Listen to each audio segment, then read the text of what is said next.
បាទគ្រប់នឹងជ្រាបសួរទៅកាន់ពុកម៉ែបងប្អូនទាំងអស់គ្នាបាទកំពុងតាមដាននឹងទស្សនាបាទរកការផ្សាយរបស់ admin បាទជារៀងរាល់ថ្ងៃបាទចំពោះនៅថ្ងៃផងដែរបាទ admin បាទមានតម្រុយថ្ងៃថ្មីបាទយើងមកជួបនៅពុកម៉ែបងប្អូនទាំងអស់គ្នាទៀតហើយបាទតែមុននឹងចូលទៅដល់តម្រុយថ្ងៃថ្មីបាទក៏សូមផ្ទៀងផ្ទាត់បាទផលិតផលតម្រុយថ្ងៃចាស់បន្តិចសិនពុកម៉ែបងប្អូនទាំងអស់គ្នាបាទចំពោះផលិតផលតម្រុយថ្ងៃចាស់បាទគឺចូលបានក្របបាទ71បាទចូលបាន71បាទចំបានហេងល្អខ្លាំងមែនទែនពុកម៉ែបងប្អូនទាំងអស់គ្នាបាទចូល71បាទចំល្អខ្លាំងមែនទែនណាបាទសម្រាប់ពុកម៉ែបងប្អូនទាំងអស់គ្នាបាទដែលជាសមាជិករបស់ admin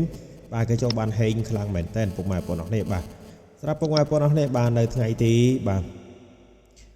ថ្ងៃទី11បាទថ្ងៃទី11នេះបាទក៏មានតម្រុយថ្ងៃថ្មីបាទលេខហេងយកឲ្យពុកម៉ែបងប្អូនអរគ្នាបាទលេងជាបន្តទៅទៀតផងដែរបាទអេលនេះក៏សូមធ្វើការវាយជូនបាទពីបាទលទ្ធផលតម្រុយថ្ងៃថ្មីបាទសម្រាប់ពុកម៉ែបងប្អូនអរគ្នាណា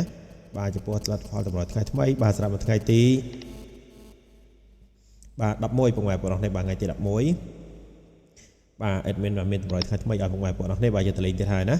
បាទថ្ងៃទី11ឲ្យពុកម៉ែបងប្អូនទាំងអស់គ្នាបាទយកទៅលេងបាទគឺឲ្យបាទខ្ទង់60បាទនឹងខ្ទង់90ណាបាទខ្ទង់60និងខ្ទង់90ពុកម៉ែបងប្អូនអរគ្នាបាទខ្ទង់60បាទនឹងខ្ទង់90ណាបាទខ្ទង់60និងខ្ទង់90ពុកម៉ែបងប្អូនអរគ្នាបាទខ្ទង់60ខ្ទង់90បាទចំពោះក្របត្រែងបាទ2លេខបាទក្រប2លេខបាទគឺ admin ឲ្យពុកម៉ែបងប្អូនអរគ្នាបាទយកទៅលេងបាទគឺឲ្យក្របបាទ60គត់បាទ61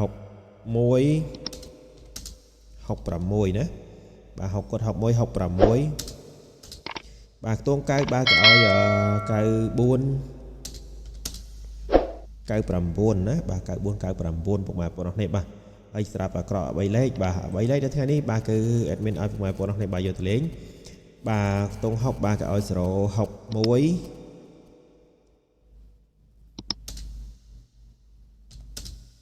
បាទ061បាទខ្ទង់90បាទគឺឲ្យបាទ594ណា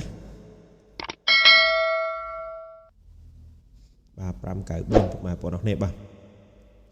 ការផ្សាយជូនរបស់បងប្អូននៅថ្ងៃនេះបាទក៏ឈានចូលមកដល់ទីបញ្ចប់ផងដែរបាទសូមអរគុណបាទសូមជូនពរហេងហេងទាំងអស់គ្នាបាទ